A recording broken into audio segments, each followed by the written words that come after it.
A Pittsfield man has pleaded guilty in federal court to trafficking large amounts of cocaine in western Massachusetts. 42-year-old Theodore Warren admitted to conspiracy to distribute and cocaine distribution charges.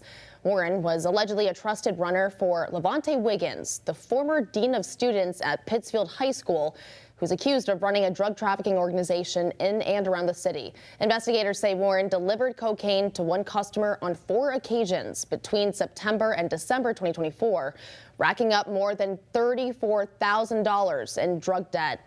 Warren faces up to 20 years in prison on each count, a possible lifetime of supervised release, and fines up to $2 million.